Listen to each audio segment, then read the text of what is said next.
Ladies and gentlemen, my name is Aaron Blade, and I'm the editor, creator, and producer of what you're watching right now, Blade Talk.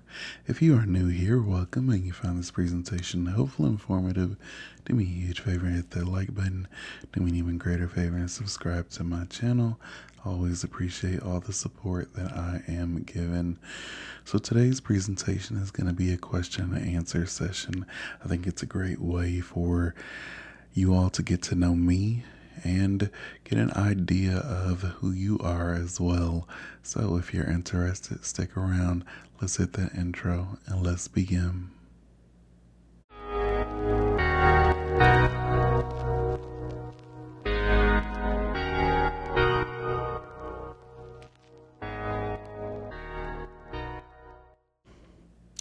Alright, let's dive into some questions that you all have asked me. First one, why do some people believe that being born Jewish is superior to converting to Judaism? Honestly, I actually believe the opposite. If you convert, that means that you chose this path. I reject the notion of a Jewish soul, and if you converted, it means that your soul was at Mount Sinai, etc., etc. I believe when you want to convert, it is because you feel drawn to it, and you are making a decision, and I credit you with that decision. We don't know what a soul is made of, what a soul wants, etc. And I don't proceed to guess, right? I give credit to someone making a decision as opposed to their soul guiding them. That is like if you see a homeless person and you give them money. I credit you for that action as opposed to your soul drove you to do it. Life is about making choices. And the choice that you make will determine who you are as an individual. It determines your character. So I don't, again, believe in the Kabbalistic way of thinking in your soul and the universe wanted you to do. I don't buy into all that. And while we're on this subject, I will point out something. Chazal, or our sages, made it to where if your mother is Jewish, the child is automatically Jewish. That only means that you are liable to face the Sanhedrin for breaking the laws according to Jewish standards if we lived in biblical Israel. That's all it means. It doesn't mean that you are part of the chosen people. It doesn't mean that you're in a covenant with God or anything like that. All it means is that if we were in biblical Israel, if you broke Shabbat, you would be put to death in accordance with Jewish law because your mom was Jewish. That's all that it means. So if someone says that they're Jewish just because they have a Jewish mother and they go on to commit horrible acts, then eventually religious Jews like myself will start to pay the price for it. You have Jews that have a Jewish mother and using their Jewishness to harm the community, trying to help Hamas, and you had Jews that tried to help the Romans, you had Jews that tried to help the Nazis, etc. And they get lumped in with religious Jews, and we essentially suffer for it. So I like to draw that distinction. We get told by non-Jews constantly that, well, I know a Jew that eats pork. I know a Jew that eats shellfish. I know a Jew that goes to church, that drives on Shabbat, etc., etc. That is someone who has a Jewish mother So halakhically, they're Jewish, but it only means that if this were biblical Israel, the Sanhedrin would punish them accordingly. That's it. They don't represent Jews as a whole. So I want to make that distinction. Okay. If your mother is Jewish, then yes, you are Jewish, but only in a sense that if this were biblical Israel and you broke Shabbat, you would face the Sanhedrin, and upon determining or finding out that you have a Jewish mother, they'd put you to death. That's it. There's no covenant with God. There's none of that. It just means that you are liable for your actions under a different standard when you have a Jewish mother. Hope that answers the question. Number 2, is the oral law from the Sanhedrin, or were they given at Mount Sinai? Why don't we create a Sanhedrin today? So the Rambam stated that it is the Sanhedrin that sits in the Temple Mount that is the root of Torah Sheba'al Peh, okay, or the oral Torah. He tells us that the oral law is what came either through or from the Sanhedrin. That is what the oral law is. The rulings of the Sanhedrin. Now fast forward post-Kabbalah, which takes everything that is reasonable and rational and lumps it into Kabbalistic or Gnostic thought. And we have Jews saying that everything was given at Mount Sinai. This occurred post Shabbat Tzvi, and the Jewish world essentially never really recovered from it.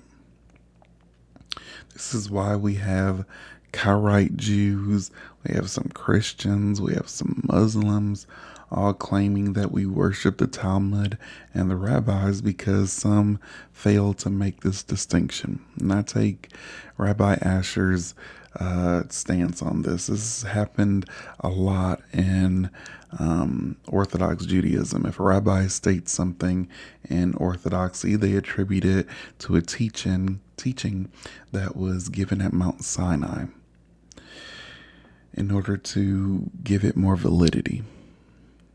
In truth, the rabbis of the Talmud always made a distinction between oral or rabbinic law and Torah law. The problem is if you don't make that distinction, and I believe the rabbis of the Talmud knew this very well, if you don't make that distinction, they would break the command that you cannot add to the Torah. The Torah states lo tosef alav. Now, which basically means you shall not add to this. Now, the Torah tells us to listen to the judges in Deuteronomy chapter 17. But if you read the verse carefully, it is concerning legal issues that are too complex for local courts. This is why when some Jews say that, well, Reformed Jews use electricity on Shabbat, that was never passed through the Sanhedrin, obviously, because electricity didn't exist then. That was a rabbi that stated that, and some followed him. But to say that this is oral Torah or breaking Shabbat doesn't really make sense, because nobody has the authority to rule on electricity today. So it's hard to understand where people who say that are coming from. So if you talk to a rabbi and they tell you the whole oral Torah was given at Mount Sinai, ask them, does the law to light Hanukkah candles, was that given at Mount Sinai as well? I mean, it's part of the oral law. But the story of the Maccabees and what essentially happened with the Greeks hadn't happened yet. What about the command to read the Megillah or the Book of Esther? The story of Esther didn't happen before Mount Sinai. So you tell this to them and they will say, well, not the whole oral law was given at Mount Sinai, etc., etc. So we got to be careful with that. I don't believe everything was given at Mount Sinai as far as the oral law. And the second part of your question, we don't have a Sanhedrin now because it needs to represent everyone. Some say the rabbinut in Israel is the attempted idea to revive the Sanhedrin, but obviously it doesn't work. And the reason it doesn't work is that the Sanhedrin has to be able to represent all people, all Jews. Okay, so some members need to be Reform, some need to be conservative, some need to be Orthodox, Shabbat, secular, Ethiopian, Mizrahi, Ashkenazi, etc. It needs to represent everyone. And you can't have a body of just Orthodox, which is only 10% of today's Jewry, and claim that it is the Sanhedrin, because the other 90% are going to reject it. As of now, the Orthodox don't want to dialogue with anyone that isn't Orthodox, because they don't want to get out that they have elevated the words of the rabbis to be on the same level as the words of the Torah. That's how many Orthodox rabbis teach, is that this was something that was passed down from rabbi to rabbi, going all the way back to Mount Sinai. And in many cases, that's not true. The world looked vastly different than what it is now at the time of Mount Sinai. So to say that, well, you can't use electricity on Shabbat, the Sanhedrin never passed that. And clearly, electricity wasn't a thing at neither the time of the Sanhedrin nor Mount Sinai. But Orthodox Jews are standing on that, claiming that it is oral Torah. No, it's just a rabbi's opinion. Some follow it, some don't. Hope that answers the question. Number 3, if a convert has a halakhic conversion but under conservative conversion, do you feel they should disclose this at all community functions? If they go to a Chabad event, should they just identify as Jews, or should they disclose they are converts? Should they do nothing unless specifically asked? So again, I hesitate calling yourself a convert. You're Jewish. If you convert it halakhically, you're Jewish, period. And here's the thing. Rabbis are supposed to ask if you are Jewish as part of being included in a minyan. That's it. If you say you're Jewish and you identify as such, then that should be the end of it. The only time you need to prove that you're Jewish, i.e. show paperwork or whatnot, is if you're trying to marry someone in the community. That's it. Other than that, go and explain that you are Jewish, not a convert, you are Jewish. Not a conservative Jew, not an Orthodox Jew. Explain that you're Jewish. That's it. Anyone that accepts the Torah and lives by it and nothing else is Jewish. The conversion is just so that you have witnesses who acknowledge it. But you're Jewish. That's all that needs to be said. And rabbis, good rabbis, aren't supposed to question it until unless you're trying to marry someone in the community. Other than that, they are to ask, hey, are you Jewish? You say yes, that's the end of it. If you get someone trying to pry in, well, how are you Jewish? And do you have paperwork? And you have, kindly say, I'm not comfortable disclosing that information. I'm Jewish. And unless I'm trying to marry someone at this shul or in this community, you're not supposed to ask me those questions anyway. Hope that answers the question. Number 4, as a Noahide, am I allowed to spend time with my family on Christmas? Also, may we get an in-depth video of the 7 Noahide laws? Thank you. Yes, I'll make a presentation soon regarding the Noahide laws. And my honest opinion is yes, you absolutely can spend Christmas with your family. I would refrain from any prayers that aren't directed at Hashem. But most view Christmas as more of a family gathering as opposed to a religious holiday nowadays. I mean, the vast majority of Christians know that Jesus wasn't born in winter. It wasn't actually his birthday, etc., etc. But if you're a Noahide, just don't worship idols, i.e. Jesus.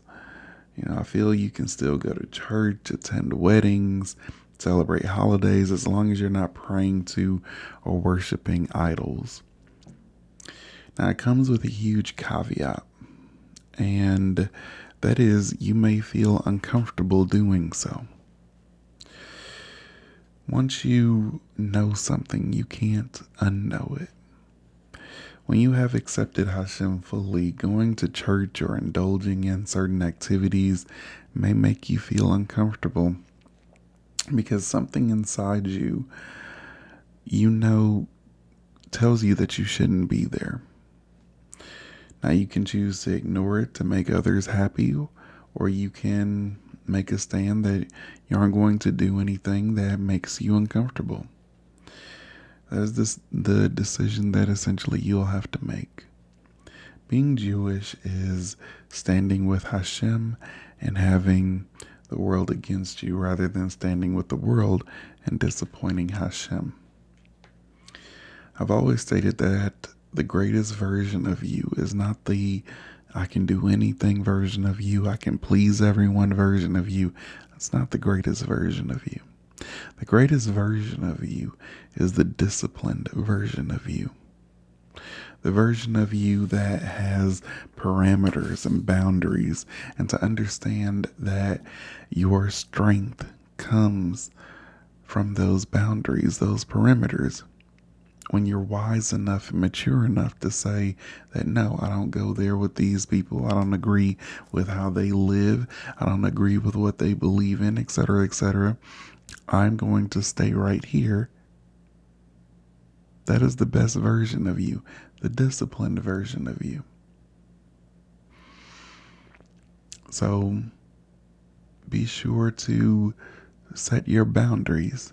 Now, if your family or whoever is forcing you to, you got to say the prayers or making you feel bad or making you feel guilty, then I would say that's not a space that you need to be in.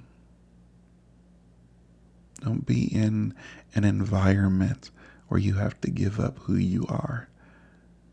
Whether you're Jewish, whether you're a Noahide, if you've accepted Hashem, don't let anyone make you feel guilty or try to manipulate you into following or entertaining other gods. As it states in the Torah, Hashem is a jealous God.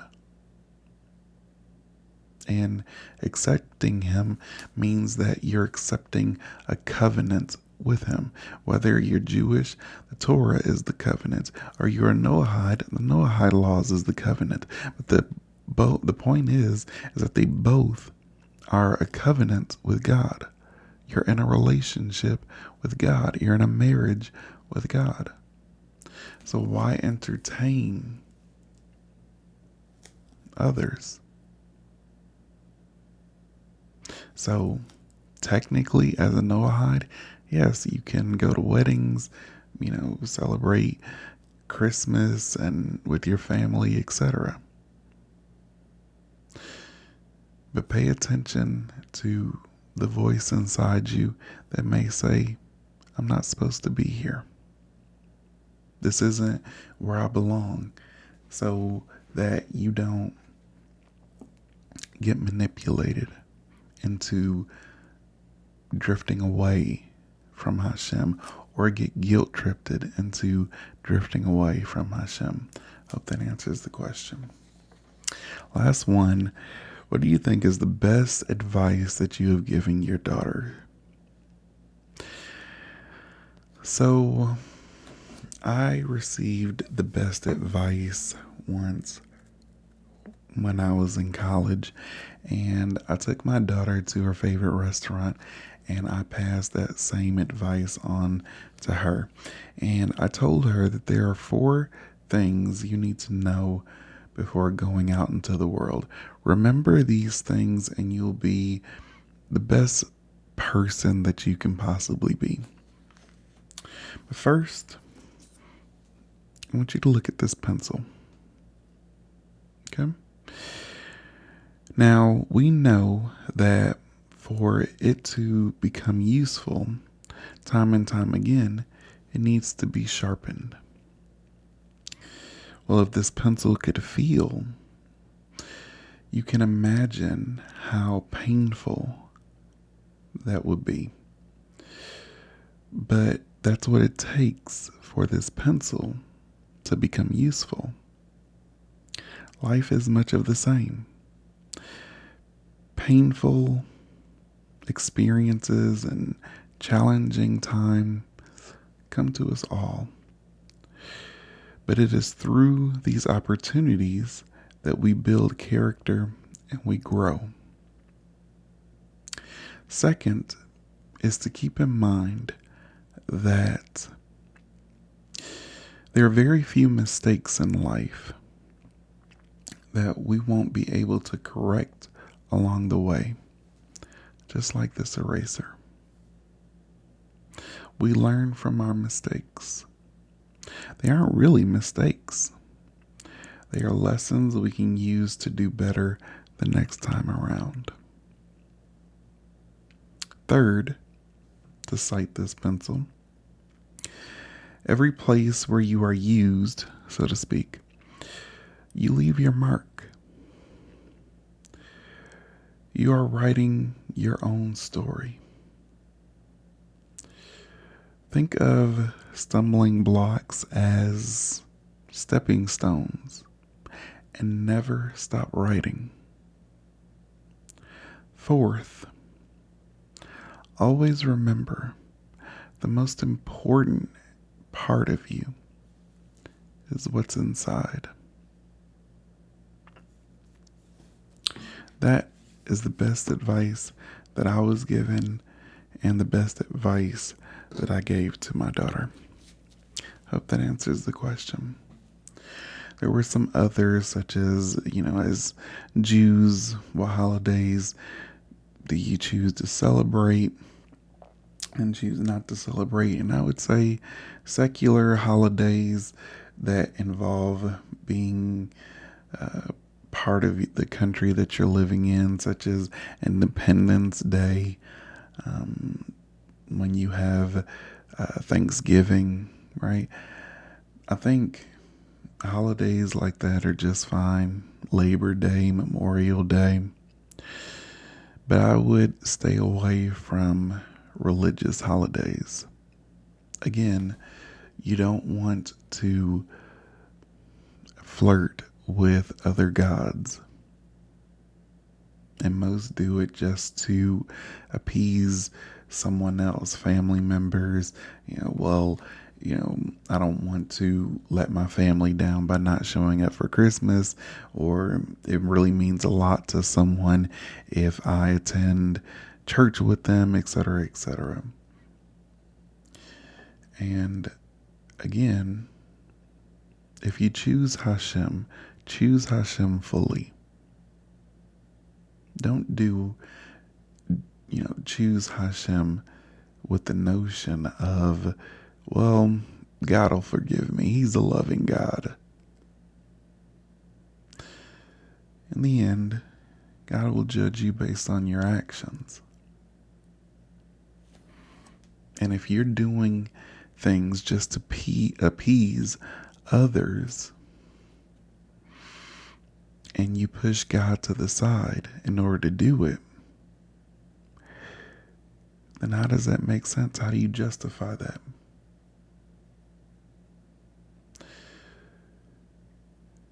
Be involved with your community and don't be alone. Understand that if you're Jewish, you have a new family, you have a new community. And submerge yourself in that, as opposed to trying to be on the fence.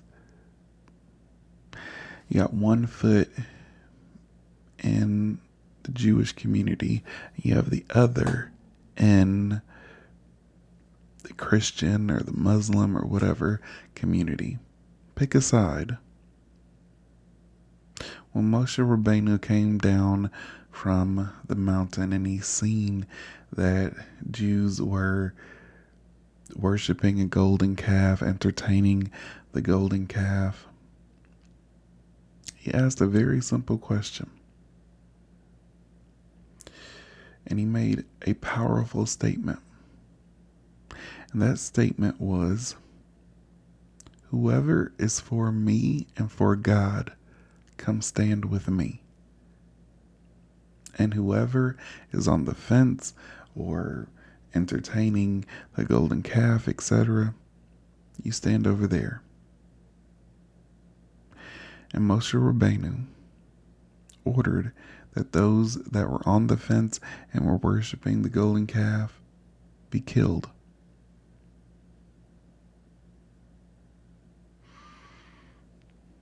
So be mindful not to flirt with other religions, other gods. And remember what Moshe Rabbeinu stated. Who is for me? Who is for God? Come stand with me. And whoever isn't,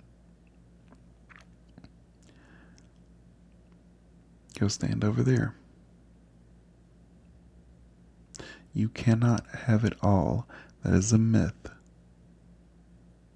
Life is about making choices. And don't cower out and bow out from making the choice. Over here or over here. The choice is yours. So, if you found this presentation helpful and informative, do me a huge favor and hit that like button. Do me an even greater favor and subscribe to my channel. I always appreciate all the support that I am given. Thank you all so much for tuning in to Blade Talk. Be good to yourselves, be good to others, and until next Sunday, Shavua Tov, you all take care.